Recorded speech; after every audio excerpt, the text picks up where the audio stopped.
¿Cómo están? Bienvenidas y bienvenidos a este punto de encuentro que tenemos cada sábado a las 9 de la mañana en Radio ADN, la Plaza ADN, sábado 9 de agosto. ¿Cómo están? Espero que bien y bien preparados para seguir estas conversaciones que tenemos cada sábado y cada semana además, relacionados con cómo al dialogar, al conversar y al asociarnos con otros podemos generar soluciones más sostenibles, ¿no es cierto? ¿Y de qué vamos a conversar hoy día? Vamos a conversar de la mesa de transición socioecológica que lideran algunos ministerios como el Ministerio de Medio Ambiente, el Ministerio de Energía, pero en la que participan también actores del mundo privado. ¿Y para qué? ¿Para qué está pensado? Pensando en cómo desarrollar planes que permitan que zonas, por ejemplo, que son más vulnerables a la crisis climática o más vulnerables a los cambios que involucra la transición energética en Chile, efectivamente entonces queden más fortalecidas, generen herramientas, desde herramientas laborales u otras. Mira, recordemos aquellas zonas donde había industria energética y que quedaron después abandonadas cuando esas industrias energéticas quedaron en el pasado, por ejemplo. ¿Cómo evitamos eso? ¿O cómo evitamos construir futuras zonas de sacrificio? De eso vamos a estar conversando en este capítulo de Plaza ADN. Y además vamos a conversar, a propósito de zonas y de territorios, de turismo sostenible. ¿Qué es el turismo sostenible? ¿Qué ejes involucra? ¿Por qué es importante para Chile desarrollarlo? ¿Y cómo lo podemos llevar a tu región? Parte de la conversación que tendremos en este capítulo de Plaza ADN. Y con esto último, precisamente, vamos a partir. Está aquí en el estudio Felipe Vázquez, gerente de turismo de la Corporación Regional de Santiago, que pertenece al Gobierno Regional Metropolitano. ¿Cómo estás, Felipe? Muchas gracias por estar acá. Muchas gracias, Lucía. Muy bien. Y está también Hugo Córdoba, que es el presidente de la Federación de Comercio Detallista y Turismo de la región metropolitana, y eres presidente de esa federación porque también eres presidente de la Cámara de Comercio y Turismo de Ñuñoa. ¿Cómo estás, Hugo? Muchas gracias, Lucía. Muchas gracias por invitarme. Muy bien, muy bien. Oye, gracias por estar acá, porque vamos a conversar de la política regional de turismo sostenible que se está construyendo entre distintos actores también de la región metropolitana. Felipe, ¿qué es una política de turismo sostenible? Mira, lo primero contarte, Lucía, que como Gobierno de Santiago estamos haciendo una apuesta importante por el turismo, ¿ya?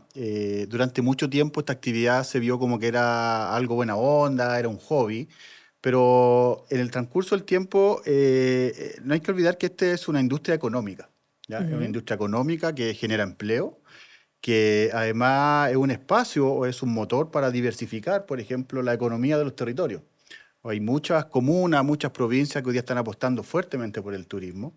Y en esa línea, hoy día lo que estamos haciendo como gobierno regional es justamente desarrollar una estrategia, definir un plan, una hoja de ruta, una política, pero no cualquier política, no es una política que sea impuesta desde la oficina, sino que, como tú bien decías, tiene que salir y construirse desde los territorios. En esa línea, para nosotros es muy importante ir conociendo los dolores, las brechas que están ocurriendo en cada territorio de la ciudad de Santiago. Pero también esta política sostenible tiene que ver con ese proceso participativo. Cómo hoy día también detectamos oportunidades y cómo también visualizamos la ciudad de Santiago turísticamente al 2035, haciéndonos cargos también de aquellas oportunidades que son claves, ¿verdad? Hoy día Santiago se ha posicionado como un destino turístico importante a nivel nacional, pero también internacional. El año pasado llegaron más de 2.300.000 turistas. Oye, Entonces, ese dato es súper relevante porque además Santiago antes yo me lo imaginaba como una zona de paso para el turismo, como que el turista llegaba, pero luego se trasladaba o al litoral central, Valparaíso, o el turista europeo que va al desierto de Atacama o que va a las Torres del Paine. Pero hoy día la región metropolitana es un polo turístico, ¿no, Hugo? Sí, bueno, ha sido un trabajo largo y arduo, pero creo que el haber trabajado todos juntos ha hecho mucho mejor el camino. Ha sido súper como virtuoso el poder juntarnos diferentes comunas, diferentes visiones, junto a la gobernación, a nuestras municipalidades, y comenzar a ver el potencial que existe hoy en el turismo de la región metropolitana. Creemos que este trabajo está incipiente, somos hoy día todavía niños en pañales en torno al turismo, y creo que ahí se da la oportunidad. Y creo que la visión que hemos tenido de construirlo en conjunto creo que va a ser el camino mucho más corto. Claro, porque tú además representas al mundo privado aquí incorporado en esta mesa de diálogo en la que se está construyendo esta política regional. Y volvamos al punto de que ha aumentado mucho el turismo latinoamericano, sobre todo aquí en Chile y para la región metropolitana. Ha sido un hit realmente los datos de turismo este último tiempo. Pero yo te preguntaba además sobre la idea de la sostenibilidad, que es una idea que acompaña la conversación en este programa. ¿Qué significa turismo sostenible? Bueno, tiene varios componentes. Yo diría que el primero es que tiene que ser un diálogo participativo, que sea sostenible en el tiempo. Que lo que buscamos con esto es que tratamos de visualizar un espacio donde podamos construir en conjunto, en este caso con el sector privado, está todo el ecosistema turístico, guías, transportistas, la hotelería, la gastronomía, por supuesto, y también ir desarrollando espacios que nos permitan a nosotros mismos visualizar nuestra ciudad con ojos de turista, que muchas veces no ocurre eso, ¿verdad? Hacemos más notorio lo que es lo feo de Santiago, de algunos puntos, Los problemas que los tenemos. problemas, el estado de ánimo bajo. Entonces nosotros a través de esta construcción de esta política, que además tiene un componente participativo relevante, lo que te mencionaba, estamos haciendo cabildos por cada provincia de la ciudad de Santiago, Ajá. donde hoy día está participando todo el ecosistema. Y lo que queremos es que esto primero sea sostenible en el tiempo, de que independiente a 10 años plazo las autoridades de turno que estén, sea el ecosistema de turismo que empuje esto, ¿verdad? Que exista esta carta de navegación que permita definir cuáles son los dolores, cuáles son las brechas, pero cuáles son las oportunidades. Sabemos que hoy día es fuerte a nivel internacional el turismo, como el enoturismo, por ejemplo, en Santiago. El enoturismo, el del vino. El del vino. Santiago es una de las La ruta pocas del Maipo. capitales, por supuesto, es una de las pocas capitales en el mundo que está inserto en un valle vitivinícola. Hoy día llegan más de 700.000 turistas motivados por esa experiencia. Tenemos más de 60 viñas en la región metropolitana. Entonces, ahí hay un nicho importante de trabajo de qué es lo que queremos, de nuestro tributo, digamos, lo que es el turismo de montaña y naturaleza. Hoy día es la temporada invernal, ¿verdad? Los turistas brasileños es posible verlo en todo el centro de Santiago, cómo están llegando en oleada a los principales centros de esquí. Ellos nos dicen, en pocas ciudades del mundo yo puedo estar a una hora en la montaña y puedo estar almorzando en una viña, por ejemplo, puedo estar en la playa. Entonces, esos son atributos que nosotros queremos resaltar, queremos promover, sin duda a través del diálogo, la construcción, y que, por supuesto, entendiendo que el turismo también es una industria sustentable, es una industria sin chimenea, donde hoy día sabemos que cerca del 90% de todos los emprendimientos están liderados por mujeres en el turismo. Acá en Santiago son más de 300.000 personas que se vinculan directa o indirectamente con el turismo, trabajadores. Entonces yo diría que es un círculo virtuoso, que queremos construir este espacio de colaboración y qué mejor manera de hacerlo en conjunto con el sector privado, la academia, los municipios. Perfecto. Entonces, la idea de turismo sostenible aquí se basa primero en que cuando se dialoga con todos los actores involucrados, es más posible que la política salga fortalecida y que se empuje por año y que no venga cualquiera y la cambie. O sea, es una política que se construyó en conjunto más allá de las autoridades de turno. Segundo, que está muy relacionado con nuestro ecosistema.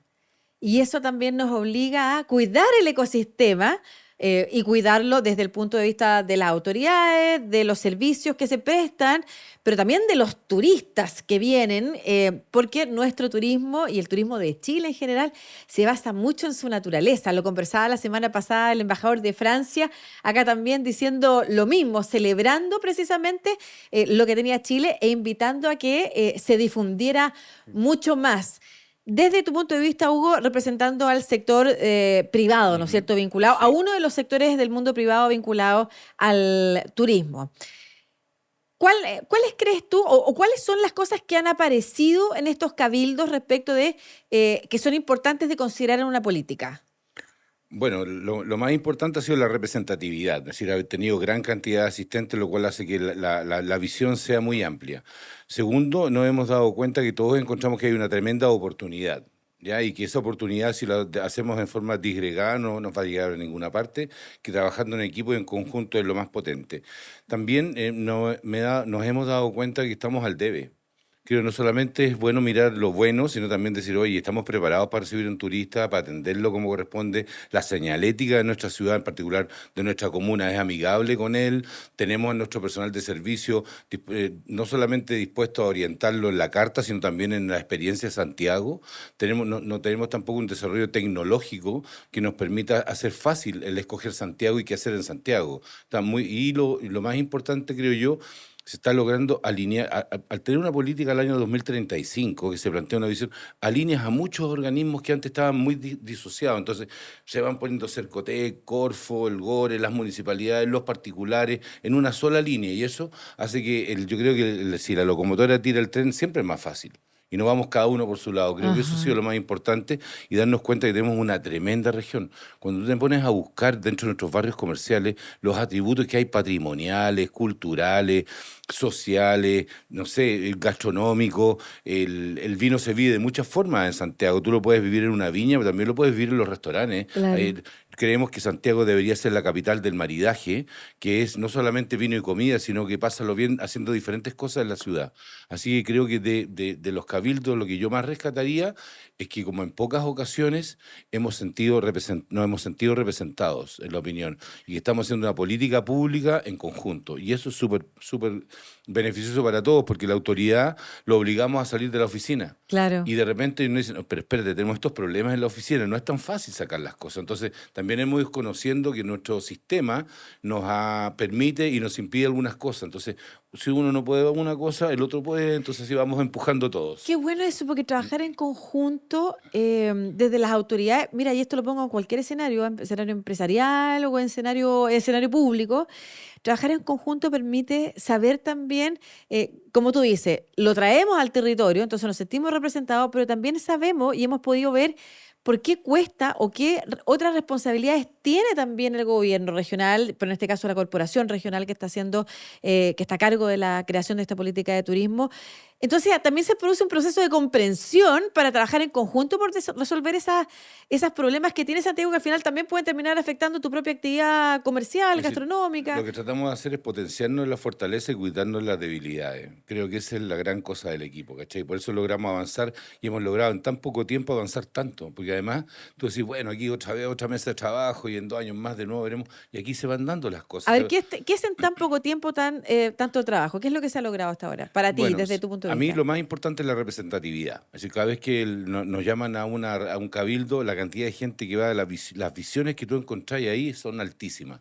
Segundo, que vas viendo que se va construyendo efectivamente una política. Si ya está el turismo de montaña, uno ve a sus autoridades que están empujando hacia eso. Nosotros como privado estamos trabajando en el turismo, el enoturismo urbano. Queremos empujar desde ahí. Entonces, uno empuja de un lado, otro del otro, y finalmente estamos construyendo y ya se están viendo las primeras bases de esto, que no es fácil, estamos pensando en el 2035, pero creo que por lo menos en lo de Ñuñoa, que ha sido lo más virtuoso, hemos logrado levantar nuestros barrios comerciales a través de esta, juntarnos, ir a reuniones y empezar a buscar las necesidades propias de cada barrio. Entonces, hoy día el barrio Plaza Ñuñoa, el barrio Italia Ñuñoa, el barrio Pedro Valdivia, lo hemos formalizado, son asociaciones gremiales, tienen sus directivas, pero también hemos trabajado que tengan sus gobernanzas, porque si un barrio, una oferta turística no tiene una gobernanza, no tenéis quien la lleve. Entonces, Y lo entretenido, y tú me lo contabas antes de iniciar esta conversación, es que al revés de competir, qué bueno que se le acabó la Coca-Cola al restaurante al lado, han aprendido, porque eso es parte de lo que difundimos también en este programa, que trabajando en conjunto y yo te paso las Coca-Colas que te faltan, a final de cuentas funciona mejor. pues el barrio Decía, se ve entero lleno. y la unión hace la fuerza, decías tú. Y tenías otra frase también que a mí me gustaba mucho, que te dije, por favor, dila en el programa. Algo de que trabajando en equipo se Lo que avanza pasa más es que rápido. nosotros si trabajamos solo nos demoramos 10 días y si trabajamos en equipo lo hacemos rápido, pero también lo hacemos mejor porque hay más cabeza y más manos pensando. Entonces, pensar que uno va a construir lo suyo solo es imposible hoy día. Hoy día tenemos otra mentalidad, estamos con otro tipo de conectividad. Entonces, lo que hay que hacer es potenciar la asociatividad. Eso, qué bueno, y lo hacemos también en este programa, y replicar estas ideas, y esa también es una misión de nosotros, promover el diálogo, la asociatividad para encontrar soluciones sostenibles, entendiendo la sostenibilidad que duren en el tiempo y no que la tengamos que armar a cada rato, además y que vayan cuidando la relación entre nosotros y nuestro medio ambiente, pero son ideas que se pueden replicar en otras regiones. Así que Felipe, ahora te quiero dar a ti la oportunidad de que nos cuentes bien en detalle cómo se ha ido desarrollando esta política, porque hablabas de Ñuñoa, pero esta es una política que se ha ido construyendo con cabildos en distintas provincias. ¿Quiénes son los que participan cuando dicen va mucha gente, mucha representatividad, Hugo? ¿Quiénes han estado invitados? ¿Quiénes participan? ¿Qué se ha logrado en cada una de las provincias?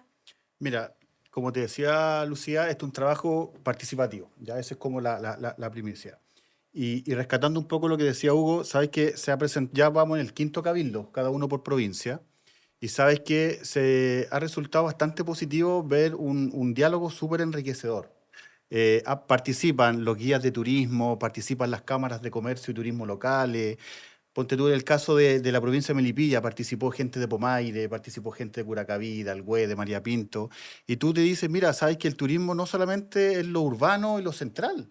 Estos destinos, por ejemplo, están recibiendo turistas que van o a la quinta región o van a degustar un buen plato de comida a las zonas típicas, donde hoy día, más allá del turista que llega, es la experiencia que se lleva. Y en esa línea, en estos cabildos que hemos desarrollado por cada una de las provincias, ha existido un diálogo súper enriquecedor, participa todo el mundo. Tú me dices, ¿quiénes están invitados? Todos. Porque el turismo es tan transversal que participa el artesano, el comerciante, el guía de transporte, el gastronómico, el hotelero, el del hostal. Entonces nos encontramos con un público súper heterogéneo. Los representantes de las viñas, por supuesto. Participaron, por ejemplo, los chicheros de Curacaví. Entonces tú te fijas que en ese diálogo tú dices, mira, sabes que tenemos ciertos dolores como turismo. Efectivamente, hay quizá escaso señalética turística, hay escasa capacitación en materia de idioma, pero también dentro de esos cabildos se ha presentado la oportunidad de detectar cuáles son las oportunidades. Y sabes qué, por ejemplo, nos dicen, a mí no me interesa traer más turistas, sino que me lleguen turistas de buena calidad, que vengan a conocer lo que yo hago, que preparen un plato de comida con sus propias manos, por ejemplo, o que Ajá. preparen su propio vino, Que quieran vivirla, a eso te refieres con la con la experiencia. experiencia, O sea, no es exactamente. solo llegar y consumir o comprar, sino que también abrir la oportunidad al negocio. Y eso cuando se conversa en conjunto, además surgen más ideas. Absolutamente. Entonces han resultado aspectos bien positivos, donde hoy día, por ejemplo, queremos potenciar ciertas turísticas, abrir rutas turísticas en las comunas, por ejemplo, desde lo rural. Hoy día hay rutas como la de la Frutilla, la de la Greda en Pomaire, que poca gente la conoce, y cómo a través de un plan de promoción que vamos a impulsar del gobierno regional, vamos a promover diferentes circuitos turísticos para toda la región. Oye, y otra cosa que me pasó a mí trabajando, estuve en un proyecto laboral o sea, este último par de años, y me tocaba mucho estar en el centro. Y nosotros, los santiaguinos o quienes vivimos acá, y estamos todo el día metidos en el teléfono y salimos poco, o sea, me ha tocado a mí escuchar esto de que no se puede salir porque el miedo y la inseguridad. Y a mí que me tocó estar mucho trabajando, hay turistas todo el día en el centro de Santiago. El centro de Santiago es muy bonito. O sea, me refiero a que no solamente está lo rural, sino que también están los barrios cívicos Sí. o los barrios antiguos, clásicos. Es muy bonito, está lleno de turistas todo el día, todos los días. Eso ha sido bien impresionante. Para mí fue una impresión bien grande. Y eso también ha sido bueno porque se han ido reactivando barrios que antes estaban más apagados, desde el barrio Yungay, ahora está el barrio París-Londres, por ejemplo, con sus propios mercados una vez Un mercadito al famoso. mes, sí. Y la Corporación Regional de Turismo está realizando además una vez al mes eventos en Santiago. Por ejemplo, este fue el primer año que se celebró el aniversario de Santiago, que no se celebraba nunca. Se hacía una fiesta en el 12 de febrero, se Exactamente. hizo una fiesta. Después me acuerdo lo de el vino y mar en Marivino, en en el el Mar y marzo. vino, claro. mar y vino. Entonces, ¿dónde se puede encontrar esa información también? Están los barrios cinematográficos, la Sala Seina, Normandí, Biógrafo, todos Barrio juntos, Concha y Toro, que está hoy Barrio día Concha y Toro, o resurgiendo en sea, esa línea. muy, muy lindos. Entonces, les quería preguntar, ¿dónde se puede encontrar esta información? Y además, ¿dónde se puede encontrar la encuesta pública? Yo llené la encuesta que hay porque todos pueden participar y eso también ayuda a construir esta política que tú dices está el 2035, pero yo supongo que no es que esperan el 2035 presentarla, sino que va solidificando paso a paso durante este periodo. Por supuesto. Bueno, esta es una hoja de ruta que está pensada al 2035, donde hoy día a través de estos cabildos lo que buscamos es cómo priorizamos aquellas actividades que se van a financiar desde el gobierno regional.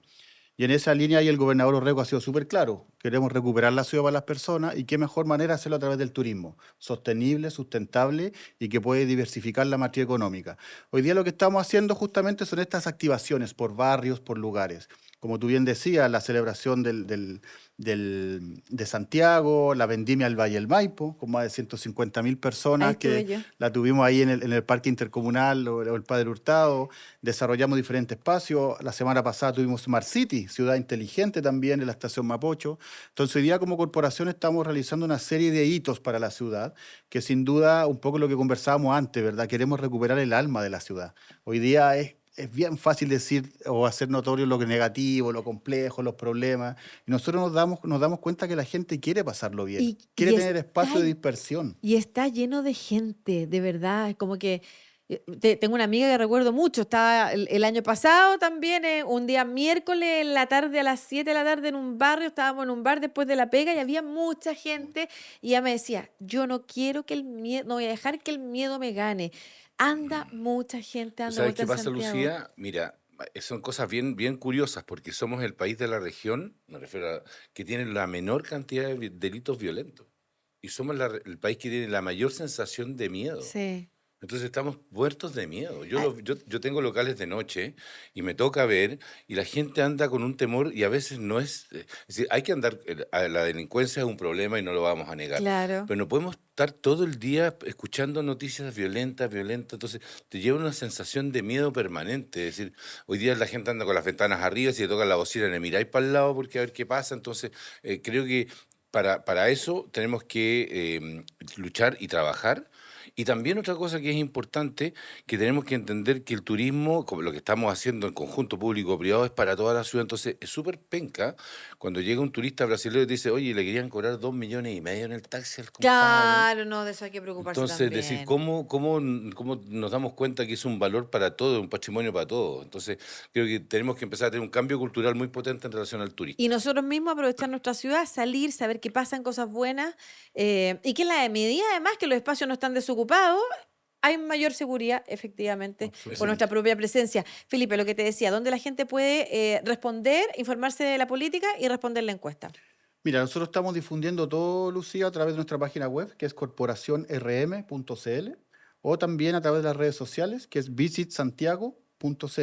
Y ahí está toda la información de todas las actividades que hacemos durante el año. Están estas cuentas también, que hoy día van más de 8.000 personas, tanto. ¿Encuesta? ¿La encuesta? Sí, donde hoy día tenemos más de 8.000 respuestas, tanto de ciudadanos de la propia ciudad, que han ido mirando la ciudad con ojo de turista, pero también muchos turistas extranjeros que están respondiendo. Qué buena. Entonces ahí les preguntamos, oye, ¿a qué lugares visitaste? ¿Cuáles han sido tus preferidos? Y sabes que nos dan señales bien importantes a propósito de lo que hablábamos al principio, de esta ciudad un poquito gris, un poquito sin panorama. Y sabes que la verdad la gente se está yendo bastante contenta, como que han descubierto un mundo a través de los barrios, de la gastronomía, de que en verdad hoy día Santiago está muy, como dicen ellos, que está como muy, muy en onda. Sí. Entonces ha sido como bien gratificante tener ese espacio y sin duda que es una plataforma para poder diseñar una hoja de ruta a 10 años plazo de cómo hoy día abordamos la actividad turística desde el gobierno regional. Pero se está avanzando día a día, como tú decías, ya se ha empujado el eje montaña, está el eje vinícola empujándose Los también. congresos y los Los eventos. congresos y los eventos, ciudad también de congresos y eventos, de gente que sale a comer a los restaurantes, que sale a conocer los barrios. Súper bueno. Y dos invitaciones. Uno es a contestar esta encuesta, a vivir Santiago. Yo tengo una amiga también, la recuerdo, la María José Bello, que me decía vivir como turista. Vivir la vida como turista y salir a disfrutar y conocer, y eso se puede hacer en un Santiago que a veces los propios, quienes habitamos acá, nos movemos en los mismos barrios siempre y no salimos de ahí. Y lo otro, la invitación también a compartir esta entrevista con la gente de sus propias regiones, en otras regiones, porque las autoridades de otras regiones pueden también utilizar este programa piloto para también hacer lo mismo, porque Chile tiene belleza y la capacidad de ser una zona turística de norte a sur. Así es que muchas gracias por estar acá. Felipe Vázquez, gerente de turismo de la Corporación Regional de Santiago, que responde al gobierno regional metropolitano. Hugo Córdoba, que es el presidente de la Federación de Comercio Detallista y Turismo de la región metropolitana, que es además presidente de la Cámara de Comercio y Turismo de Ñuñoa. A propósito de Ñuñoa, que tiene un plan de reciclaje muy importante también del barrio gastronómico que no desperdicia residuos. Eso está bien. Vamos a conversarlo en otro Cuando tú programa. gustes, pero Estás- cortitos. No hay residuo orgánico en Plaza Ñuñoa. Ninguno de sus 26 restaurantes tiene residuos orgánicos hoy día. Excelente. Bueno, a propósito de eso, te tengo otro dato para ti y para el barrio. Recifast, si tu empresa tiene que cumplir con la ley REP o si tu comunidad quiere empezar a reciclar pero no sabe cómo, por ejemplo las latas que tienen residuos líquidos, los Tetra Pak, bueno, para hacerlo de manera fácil, limpia y eficiente necesitan el RepTrack de Recifast, se puede instalar allá. Fíjate, una planta de reciclaje móvil que se traslada para realizar en tu empresa, en tu edificio, en tu evento, en tus calles, la recolección y compactación de residuos, lo que reduce de 6-1 el volumen del material como las latas, los Tetra Pak y todo eso, lo que disminuye la huella de carbono. Y además tiene una planta de tratamiento de agua, de líquido, de los residuos líquidos, que los transforma en agua para regar. Así que además no tienes que lavar los envases, o sea, es un win-win de todas maneras para quien requiera efectivamente o quiere empezar con el tema de reciclaje. Además es una planta móvil, es abierta, es educativa, es limpia, así que devuelve la confianza en el proceso de reciclaje. Recifast, una empresa de soluciones innovadoras y sustentables en manejo de residuos y logística comprometida con el cuidado del medio ambiente. Te invito a revisar ahí recifast.com, ahí te vas a encontrar con la información del RepTrack. Muchas gracias por estar acá en esta conversación. Nos vamos a una pequeña pausa y volvemos conversando sobre sostenibilidad aquí en Plaza ADN. Ya, segundo bloque de Plaza ADN, aquí en Radio ADN, cada sábado punto de encuentro para hablar de diálogo, cooperación y sostenibilidad. Y vamos a hablar de la Mesa de Transición Socioecológica Justa. ¿Qué significa eso? ¿Qué zonas, porque hay zonas del país en las que se está trabajando precisamente en esta mesa, que también articula al sector público, al sector privado y a la academia? Mire, yo quiero que ustedes se imaginen, por ejemplo, estos lugares que tuvieron industrias energéticas y que fueron industrias del pasado, que quedaron en el pasado y que quedaron en territorios cuyos trabajadores, por ejemplo, quedaron abandonados. Después no pudieron dedicarse a algo nuevo, no supieron cómo. O, por ejemplo, zonas que se transformaron en zonas de sacrificio. Queremos evitar eso. Y por eso se arma esta mesa de transición socioecológica justa de la que vamos a conversar con nuestros invitados. Primero, este es el panel de sostenibilidad que siempre tiene la presencia de la señorita, usted me dirá, Katy Miller, gerente de desarrollo de Acción Empresa. ¿Cómo estás, Katy? Muy bien, Lucía, muchas gracias por la invitación. ¿Qué te parece el nuevamente. estudio, Katy? Tenemos estudio nuevo. Hermoso, hermoso, realmente muy profesional, me encanta. El estudio de Prisa TV nos pueden ver en las redes sociales, ahí los extractos que hacemos con el programa, además de escucharnos cada sábado a las 9 de la mañana en Radio ADN. Y está también Fernando Kraus-Rust, que es el jefe de la Oficina de Transición Socioecológica Justa del Ministerio de Medio Ambiente. ¿Cómo está?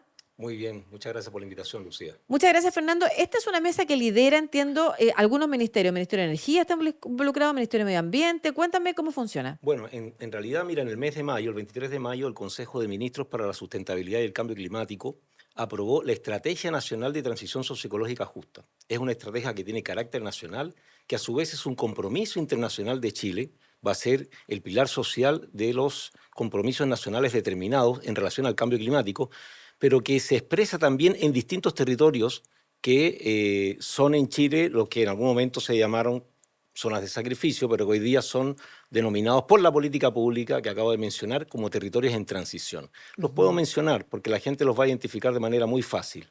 Coronel, ¿verdad? Claro, la industria Quintero, carbón. Puchuncaví y Concón, ¿verdad? Mejillones, Tocopilla y Huasco. Perfecto. En esos lugares, ¿verdad? Desde hace un tiempo hay una experiencia que se viene acumulando por muchos años, que eran los PRAS, ¿verdad? Los programas de recuperación ambiental y social, pero que hoy día, a partir de esta estrategia, se han conformado, ¿verdad? O pretendemos nosotros impulsar planes de transición, ¿verdad? ¿Qué es lo que significa transitar? Transitar de una situación de un nivel de alta contaminación, de deterioro desde el punto de vista social, de impacto sobre la población, a una situación distinta, de recuperar ambientalmente y socialmente esos territorios, esas comunidades. Y por eso es que se genera esta estrategia que tiene un plan de acción para cada uno de estos territorios donde efectivamente funcionan integrando la participación de empresas, la comunidad, el municipio, también la academia y otros actores públicos en el territorio. Entre ellos los ministerios, ¿no es cierto? Los ministerios de energía, salud, los más relevantes para este tipo de temas. Medio ambiente, claro. Yo me enteré de esta mesa, fíjate, de transición socioecológica justa, porque vi una noticia que me pareció interesante difundirla, la estamos difundiendo en los micros que tenemos de Plaza ADN de lunes a viernes, que era 40 vecinos y vecinas de Tocopilla que se habían diplomado en una capacitación que había hecho AES Chile con la Municipalidad y el Instituto AYEP, que capacitaba además en cosas que son claves para el desarrollo estratégico de la zona, por ejemplo, inglés, idiomas, emprendimiento, educación financiera. Y me pareció súper bonito que se esté realizando esto en zonas donde efectivamente hay buena parte de la población que quedó muy afectada y que sigue vulnerable incluso. O sea, estamos hablando de zonas que son vulnerables por una parte a la crisis climática y por otra parte vulnerables a los efectos de la transición energética, ¿o no? Totalmente, sí. Mira, Cati, dale tú nomás. yo voy a hacer un hincapié en algo que me pareció súper interesante, porque nosotros de esta Acción Empresas participamos en ese proceso de consulta pública que se hizo justamente al momento de diseñar la estrategia de transición socioecológica justa. Y lo que me parece especialmente llamativo e importante son los principios en los cuales se basa, porque muchas veces uno dice, ya, Chile tiene una estrategia, no sé, de carbono neutralidad, vamos todos por allá, cualquier persona, cualquier región, cualquier municipio sostenible va a creer en eso, y se olvida que eso tiene enormes complejidades, porque cerrar una central a carbón quita empleo en esa región, porque quedan pasivos ambientales que hay que trabajar, quedan comunidades, como tú dijiste también, que pueden quedar como más vulnerables de lo que habían sido antes. Y también hay una necesidad de formación de nuevas capacidades, porque justamente las energías en base a renovable también necesitan, por otro lado, personas capacitadas en donde se implementan. Entonces, hay como cinco principios de la ENSEG y yo los tengo acá, los traje en el papel porque creo que como muestra bastante bien cuáles son como esas líneas valóricas de base de la transición. Y uno es el desarrollo productivo sostenible, o sea, el afán de hacer proyectos de inversión que son compatibles con el medio ambiente, con los ecosistemas, y el afán de crecimiento económico no debieran ser contraproducentes, no debieran ser contradictorios. Claro, hay que buscar la estrategia como compatibilizar estos dos afanes, y yo creo que la estrategia ahí hace un aporte importante, justamente porque también integra los principios de trabajo decente, o sea, cómo están las comunidades, cómo están los proveedores locales, cómo se están integrando las comunidades también, el enfoque ecosistémico, porque no solamente se trata de mirar la generación de gases de efecto invernadero, sino también los efectos que puede tener sobre el agua, sobre la calidad del suelo, etcétera.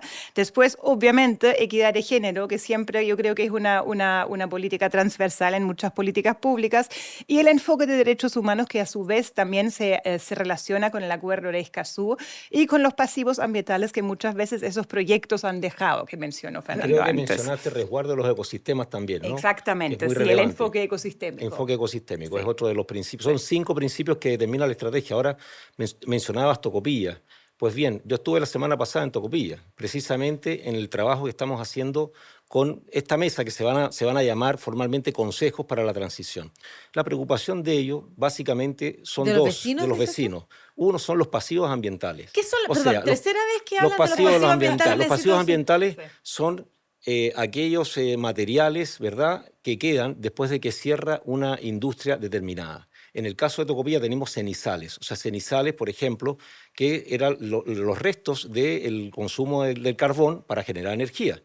Lamentablemente, muchos de esos cenizales están cerca de la ciudad o se han construido a lo largo de los años viviendas sobre la ciudad o las personas, los niños van a jugar ahí y no se ha hecho un trabajo de mejor protección. Eso para que dimensionemos que a veces un avance, si no se hace con justicia, puede también transformarse en un perjuicio para las comunidades. Y esas comunidades hoy día fueron afectadas por el cierre de esta industria que ha tenido un impacto más allá de los trabajadores y las trabajadoras de esas industrias, sino en toda la cadena productiva que vivía esa ciudad en torno a esa producción, el puerto para traer el carbón, etc. Y además de eso, si no hay un trabajo a posteriori con los pasivos ambientales, como son los cenizales, en los casos de la refinería también las escorias que salen, por ejemplo, no, entonces tú terminas también manteniendo un daño sobre las comunidades. Y lamentablemente en nuestro país en muchos lugares ocurre eso, y esta estrategia busca tener un marco estratégico para abordarlo, pero se preocupa en un plazo de 5 años de empezar a avanzar en estos territorios que mencionamos, ¿no? Oye, es bien importante lo que señala. Lo conversábamos ayer en la pauta que tenemos, el domingo el domingo sí, estábamos trabajando en la pauta que estábamos realizando para ver qué íbamos a abordar en el programa, porque nos molestamos, yo molesto los domingos a quienes trabajan. Una vez que sale el programa al aire, luego me pongo a pensar en el próximo programa y empiezo a molestar. Lo que podría ser muy poco sostenible este panel, si llega un punto en el que se molesta que le escriba los domingos. Pero una cosa que decía Víctor, que no podría estar aquí presente, Víctor Caro, jefe de la División de Economía Ambiental del Ministerio de Medio Ambiente, que forma parte de nuestro panel, es algo que no pensamos. Tenemos súper buenas noticias sobre los niveles de energía limpia que hay en el país, ¿no es cierto? Las oportunidades que tiene la transición energética. ¿Cuánto de la energía hoy día está siendo de fuentes renovables? Súper bueno eso. Pero en el entremedio, en el camino va dejando gente herida esta transición. Así O es. sea, y él lo decía en estas palabras, y por eso lo menciono. Hay ganadores, pero también hay perdedores. Y hay que preocuparse de que esos perdedores no lo sean, sino que efectivamente puedan generar o nuevas herramientas, nuevas capacidades. Y que el territorio, por supuesto, hoy día tenemos regulaciones que no pensaban, como en el pasado, qué iba a pasar en esos territorios donde se instalaban las industrias. O sea, que en el futuro no queden perdedores. O sea, incluso algunos de estas industrias son anteriores a nuestra institucionalidad ambiental. Claro. Entonces no existe un instrumento formal para regular su cierre o qué hacer con esos pasivos ambientales. Por lo tanto, el país, dado que ha venido creciendo y mejorando la calidad de vida de toda la población, se tiene que hacer cargo de esos territorios. Y esta estrategia propone un camino, ¿no?, para enfrentar lo que es esta crisis de contaminación, todos los efectos del cambio climático y pérdida de biodiversidad. Entonces, tenemos un planteamiento que hay mucho que recorrer, hay mucha deuda todavía en términos ambientales y sociales, pero lo que planteamos nosotros creemos que efectivamente es un buen punto de partida o de continuidad para seguir avanzando en eso. Sí, y yo creo que como un punto súper interesante, importante de esa estrategia es justamente hacerse cargo de los que han quedado heridos en el camino, como decía Víctor, pero también porque tiene una mirada a futuro, porque la idea es no repetir esos errores del pasado. Tenemos una estrategia del litio ahora que es súper importante también para la transición energética, no solamente de Chile, sino a nivel mundial, pero eso implica también trabajar ahí con los ecosistemas, con las comunidades, para justamente no repetir errores que en el pasado han dejado zonas de sacrificio y que nadie quiere, no las empresas, no las comunidades y tampoco la política pública. Entonces yo creo esa estrategia para mí también tiene una importante visión de futuro para evitar que eso se vuelva a repetir y para integrar tempranamente todos los actores interesados en esas definiciones y en esas discusiones. Me parece muy importante el foco que han puesto respecto de que, ok, estamos desarrollándonos una gran oportunidad para el país, la transición a energías limpias, pero no podemos dejar de mirar a quienes van quedando heridos.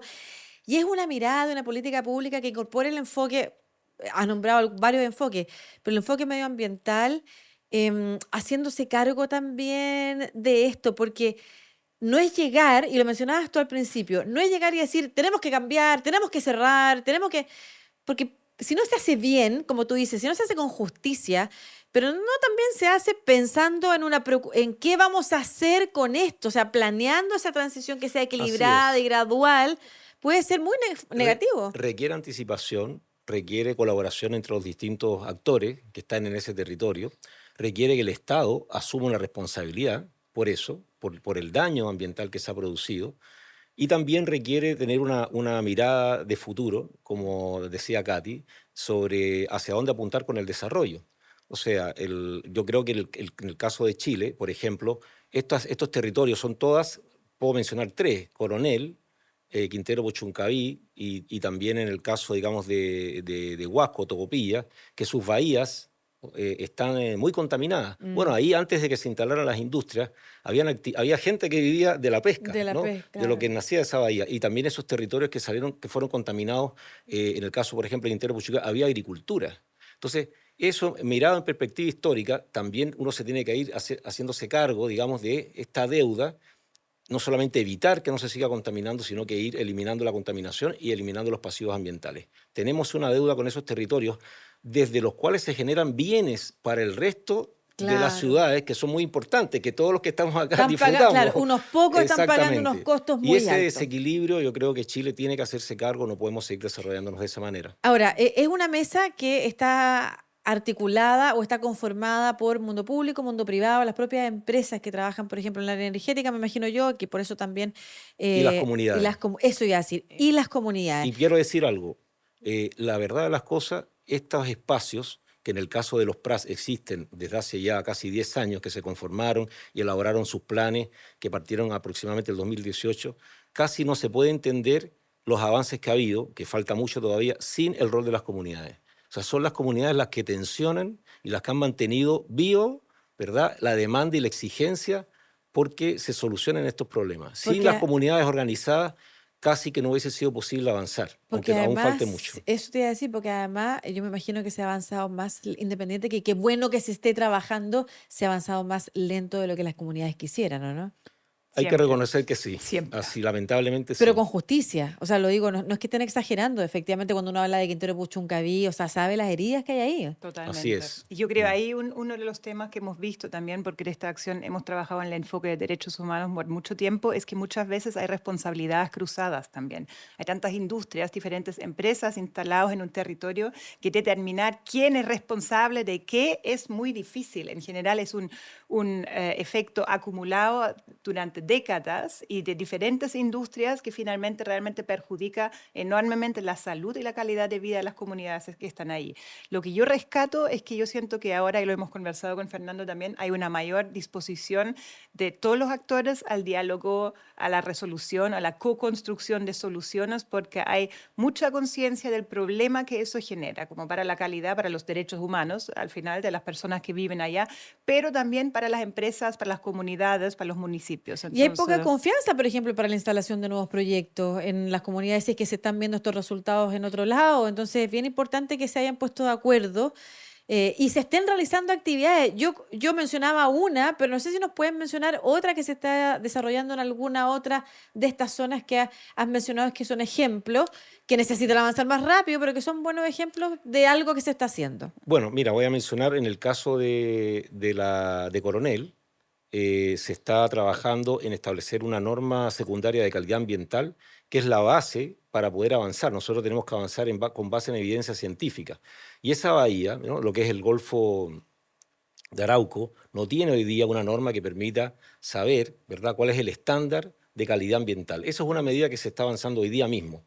Podría hablar de que Y en hace lo poco... social, y en el aspecto social, en la En el aspecto social, una recapacitación. de las cosas que se está avanzando, mencionamos Tocopilla, es el compromiso que existe, y en eso está trabajando el gobierno regional, porque también hay una relación con los gobiernos regionales en la creación de un centro de formación técnica para Tocopilla, ¿no?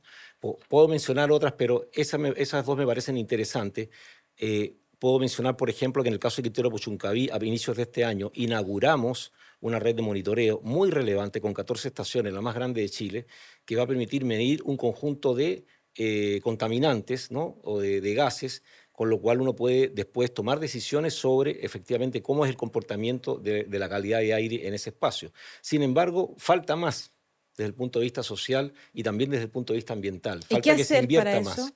Invertir Es más, decir, ¿de invertir parte más. de Nosotros quién? hemos generado un plan de acción que lo que hace es ¿verdad?, hacer un redireccionamiento de inversión pública.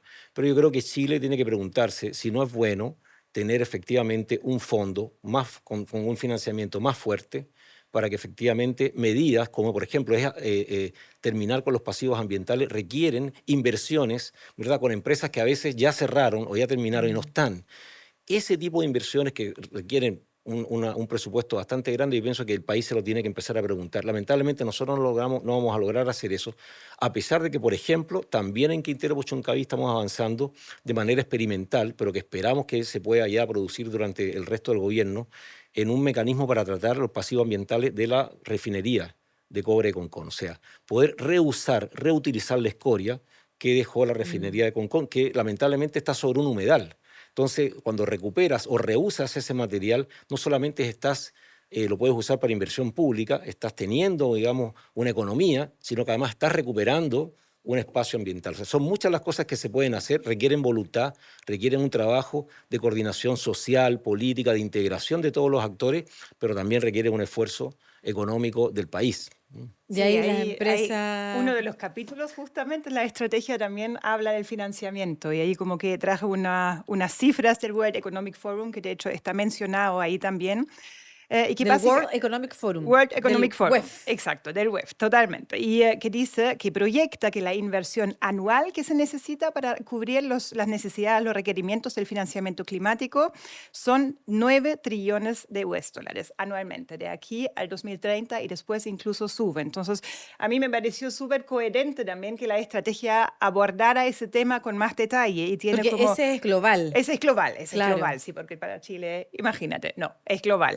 Pero la bajada que hacen las categorías y subcategorías de fuentes de financiamiento están divididos en inversión pública, con la ley de presupuestos del sector público y también emisiones de deuda pública del sector privado, con un sistema de compensaciones de emisiones. Hemos hablado de eso también en el pasado. Leyes de donaciones, inversión directa, apalancamiento, financiamiento, la taxonomía verde seguramente también va a tener un aporte ahí, y mixto público-privado, además de los fondos internacionales. Entonces yo creo que con ese mix de financiamiento público, privado, nacional e internacional, uno pueda aspirar realmente a implementar como todos los cambios y todas las inversiones que son necesarias, y ojalá acelerarlo un poco porque estamos atrasados. Y hay Claro. empresas que están comprometidas efectivamente realizando estos programas. Les quiero pedir una última reflexión final, pero antes de eso, a propósito de empresas comprometidas con estos programas, ¿sabías que cada proyecto energético involucra a decenas de contratistas, proveedores de servicios y trabajadores de distintos territorios?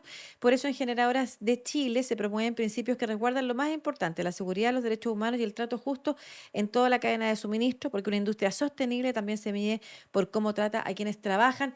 Junto a ella, revisa más de estos principios en generadoras.cl, Generadoras de Chile, energía segura que transforma vidas, y probablemente la reflexión que así se ha hecho Generadoras, la misma que se están haciendo otras industrias. Tú ahí, de Acción Empresas, tienes la oportunidad de hacer tu llamado también para... Yo quería destacar en realidad otro ejemplo que tenemos como de una empresa que ha hecho algo concreto en Coronel, que es Engie, y que justamente tienen uno de los cenizales que tú mencionaste antes, Fernando, y que han hecho una tecnología bastante innovadora. Han separado las cenizas del resto del territorio a través de un sándwich, se llama un sándwich, y han tratado de hacer una regeneración de la naturaleza con todos los desafíos que eso implica. Y hemos tenido una reunión con ellos para entender los avances y también para hacer recomendaciones de cómo mejorar el involucramiento de las comunidades alrededor en eso, y la conexión de este territorio con otros ecosistemas que están aledaños. Entonces, ahí ¿Engie? estamos. Sí. Ya. Bueno, por mi parte, yo quiero decir, bueno, esta estrategia también considera la transición hídrica, y quiero hacer una reflexión a propósito de lo que podemos hacer, ¿no? Como personas comunes y corrientes que estamos en una ciudad en cualquier parte de Chile. Finalmente, esto tiene que ver también con el modo de consumo, con la manera en que nosotros nos relacionamos con la naturaleza.